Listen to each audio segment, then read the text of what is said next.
Hello, and welcome back to Speak English Daily. Hi everyone, we are very happy to see you here today.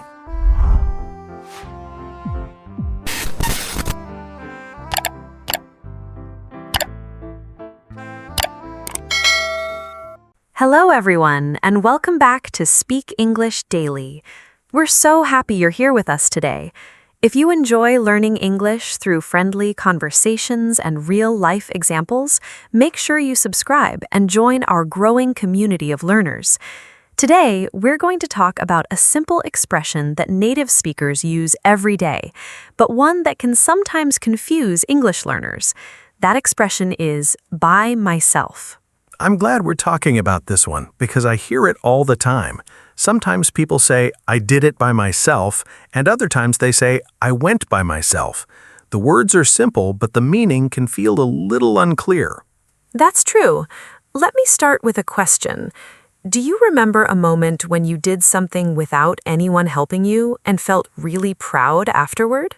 Oh, definitely.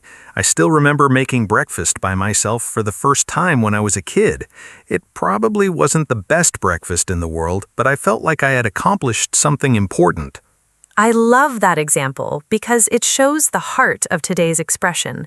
When you say, I made breakfast by myself, you mean you did it without help.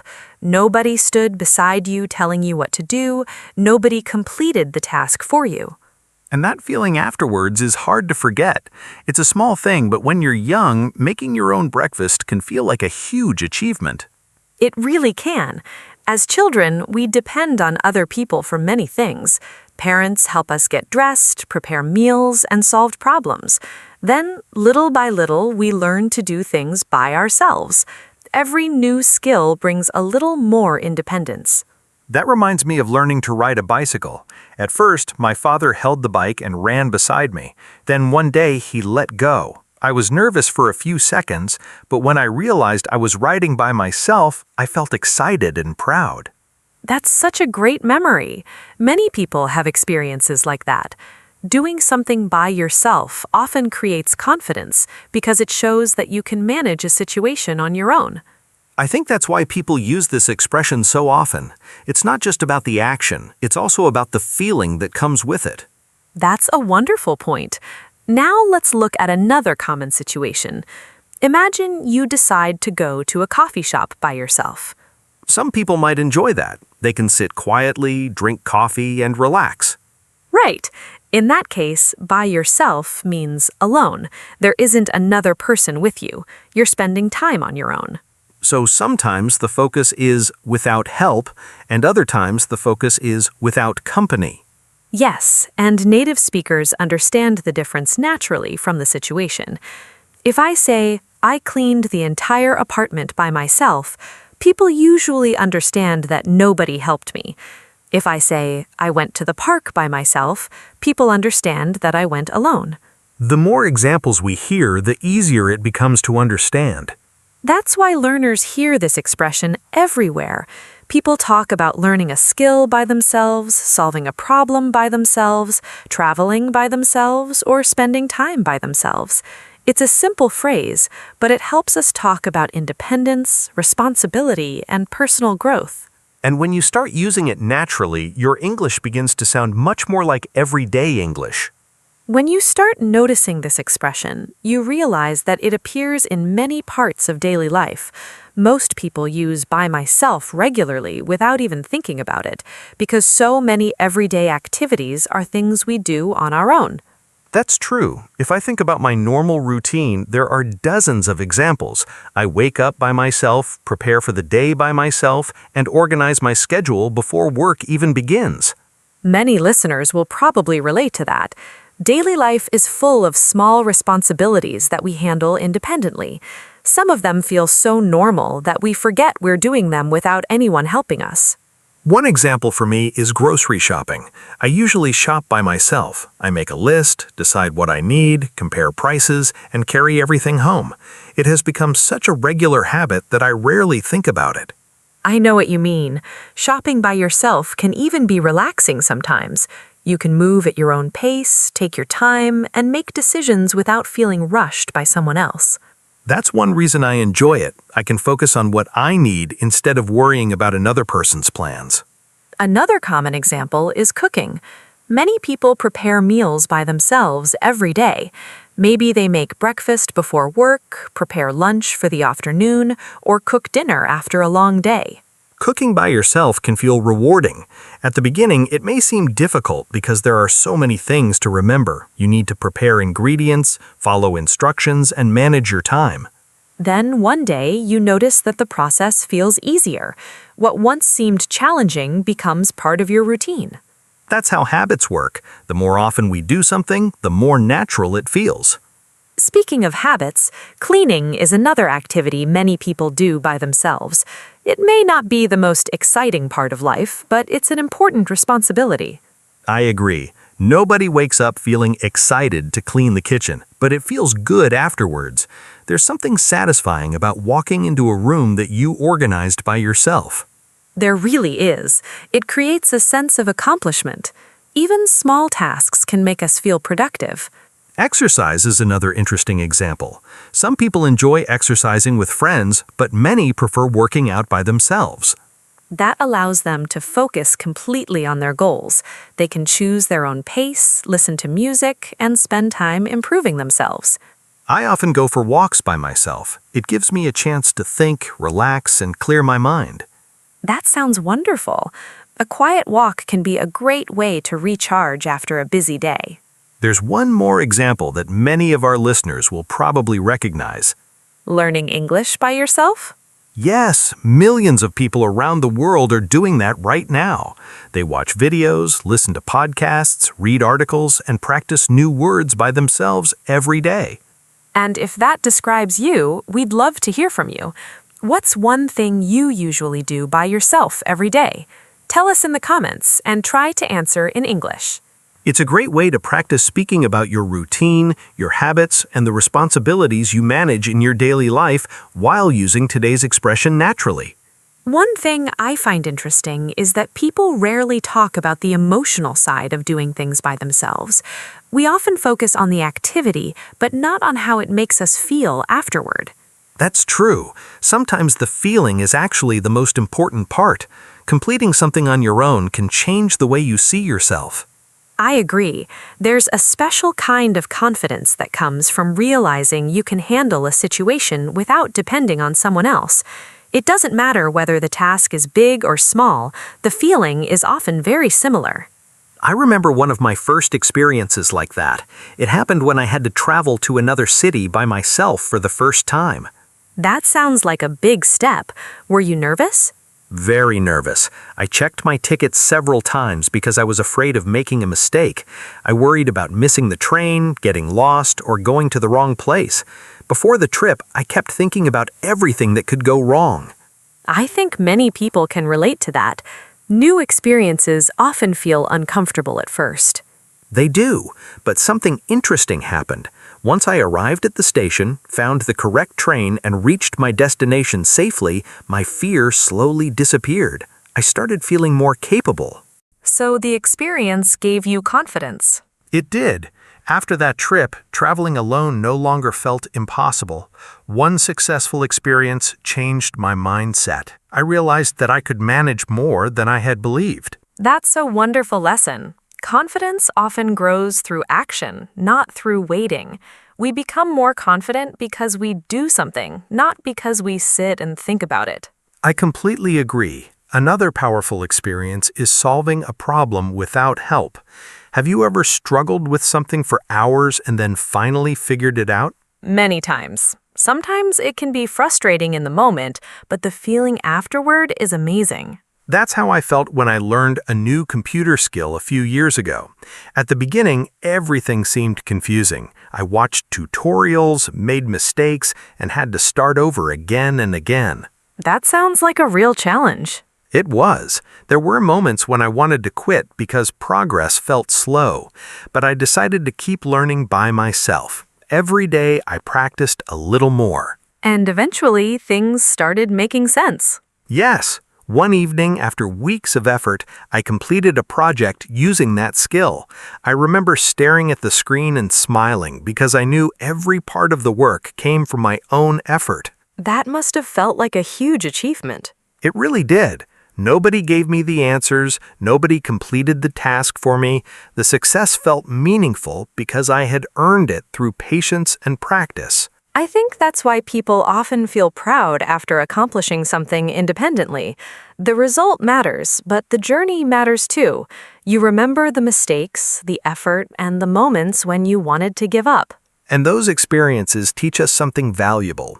Every challenge we overcome by ourselves becomes evidence that we can handle future challenges too. That's such an encouraging thought. The next time listeners learn a new skill, solve a difficult problem, or try something unfamiliar on their own, they should take a moment to appreciate their progress. Because every achievement, no matter how small it seems, can build confidence, create personal growth, and remind you that you are capable of more than you think. Of course, doing things by yourself is not always a positive experience. Sometimes it feels rewarding, but other times it can be difficult, stressful, and even a little overwhelming. I'm glad you mentioned that, because we've talked a lot about confidence and achievement. Those are important, but there's another side to the story. There certainly is. Sometimes we face situations where we wish someone was there to help us. Being independent is valuable, but it doesn't mean every task is easy. A perfect example is moving furniture. Have you ever tried moving a large piece of furniture by yourself? Unfortunately, yes, and it did not go very well. That sounds like there's a story behind it. There definitely is. A few years ago, I bought a bookshelf for my apartment. When it arrived, I was excited because I wanted to organize all of my books. The problem was that the box was much heavier than I expected. I can already imagine what happened next. Instead of asking for help, I decided to handle everything by myself. At first, I felt confident. I thought, how difficult can this be? A few minutes later, I had my answer. That's never a good sign. I tried carrying the box into my living room, but it kept slipping from my hands. Then I accidentally bumped into a chair. After that, I nearly knocked over a lamp. Nothing was damaged, but I was getting tired and frustrated. That sounds stressful. It was. Then came the funniest part. Once I finally moved the box to the correct place, I realized I had put it in the wrong room. Oh no. I just stood there and laughed. After struggling for so long, I had to move it again. Looking back, it's a funny memory, but at the time, I felt exhausted. That's a great example of how independence sometimes comes with unexpected challenges. It certainly does. Another situation that can be difficult is getting lost while traveling. I think many people have experienced that at least once. When everything is going according to plan, traveling by yourself can feel exciting. But when suddenly you don't know where you are, your emotions can change very quickly. You start asking yourself a lot of questions. Am I going the right way? Did I miss something? How do I fix this situation? That's when problem solving becomes important. Staying calm often helps you find a solution much faster than panicking. The same idea applies to fixing things at home. Sometimes a small problem appears, and you decide to solve it yourself. Then you discover that the task is more complicated than you expected. A simple repair can suddenly become a long afternoon of searching for answers and trying different solutions. And there's another challenge that people don't talk about very often, making important decisions by yourself. That can be one of the hardest of all. Sometimes there's no clear right answer. You might be deciding where to live, whether to change jobs, or how to spend your time. Having responsibility for a big decision can feel heavy. Yet, those experiences teach us valuable lessons. Even when the process is difficult, we learn more about ourselves. That's true. Struggles are often uncomfortable in the moment, but they can help us grow stronger, wiser, and more prepared for future challenges. And while doing everything by yourself is not always easy, every difficult experience gives you another opportunity to learn, adapt, and discover what you are truly capable of. We've spent a lot of time talking about real-life situations, and by now our listeners have probably heard the phrase by myself many times. But there's something interesting about English. Native speakers don't always choose the same expression. Sometimes they say by myself, sometimes alone, and sometimes on my own. That's true, and I think this is where many learners become curious.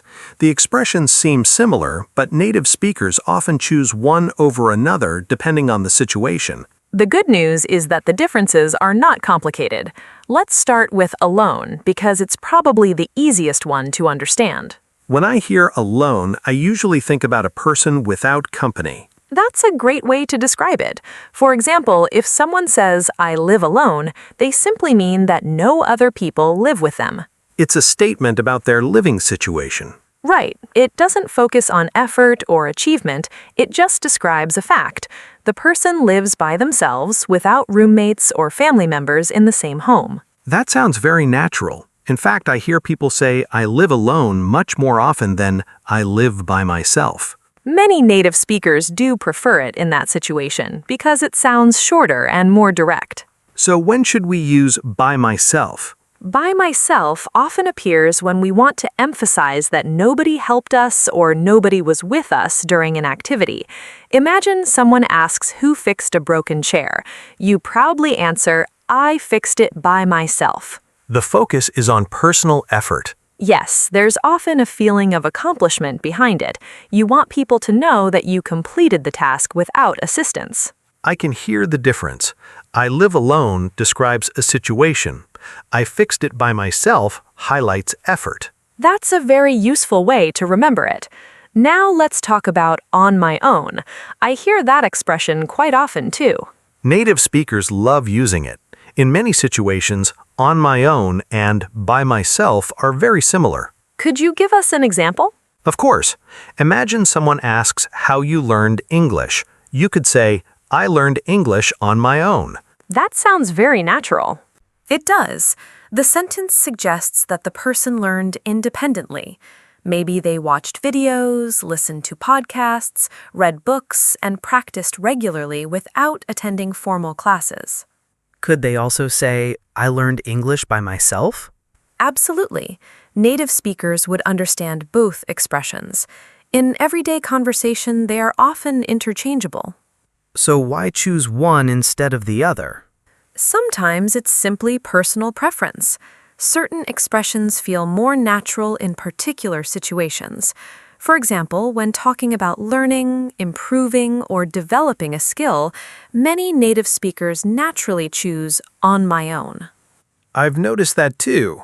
Someone might say, I taught myself how to cook, or I learned it on my own. Meanwhile, when talking about completing a specific task, people often choose by myself. For example, I carried all those boxes by myself. The more examples we hear, the easier these choices become. That's the secret. Native speakers don't usually stop and analyze grammar rules. They hear these expressions repeatedly in real conversations and develop a natural feeling for them. And the more you listen, read, and practice, the more natural your own English will sound when choosing between alone, by myself, and on my own. As we come to the end of today's conversation, I keep thinking about something important.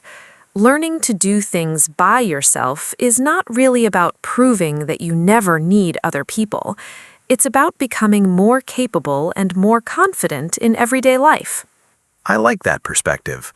Independence doesn't mean refusing help. It means knowing that when a situation requires you to handle something on your own, you can do it. That's such an important distinction. Throughout life, we all face new experiences. Some are exciting, some are difficult, and some feel a little frightening at first. Every time we successfully manage one of those situations, we grow a little stronger. And sometimes the biggest lessons come from mistakes rather than successes. They often do. Most people can think of a moment when something didn't go according to plan. Maybe they made a wrong decision, misunderstood instructions, or struggled with a new skill. In those moments, it's easy to feel disappointed. It is, but mistakes are often part of the learning process. When we solve problems ourselves, we gain experience that stays with us much longer than advice we simply hear from someone else. That reminds me of something a teacher once told me. He said that confidence is not believing you'll never make mistakes. Confidence is believing that you can recover when mistakes happen. I love that idea because it feels very true. Confident people are not perfect people. They are people who trust themselves enough to keep going even when things become difficult. And that trust grows through experience. The more challenges you face, the more evidence you collect that you are capable of handling future challenges. Another benefit of independence is responsibility. When you learn to manage tasks by yourself, you become more aware of your choices and your actions. You start taking ownership of your life. Yes, whether it's organizing your schedule, learning a skill, managing your finances, or making important decisions, responsibility helps people grow. And growth usually happens one small step at a time. That's worth remembering because many people compare themselves to others. They look at someone who seems very successful and forget that every confident person started somewhere. Nobody becomes independent overnight. Not at all. A person learns one skill, then another skill, and then another. Eventually, those small achievements create significant change. I think learning English is a perfect example. I was thinking the same thing. Many listeners are improving their English by themselves every day. They listen to conversations, learn vocabulary, practice speaking, and slowly build their abilities. At times, the progress may feel slow. Yes, but every new word, every sentence, and every conversation is another step forward. Over time, those small efforts add up. One day you realize that you understand more than before. You communicate more naturally. You feel more comfortable expressing your thoughts. And that feeling is something to be proud of. It shows that your hard work is producing results. Before we finish, let's leave our listeners with one final reflection question. Here it is. What's something you would like to learn to do completely by yourself in the future? Think about your answer and try to say it in English, either out loud or in the comments. Whatever your goal may be, remember that every skill begins with a first step. Every capable person was once a beginner, and every small effort you make today can help you become more independent, more confident, more responsible, and more proud of yourself tomorrow.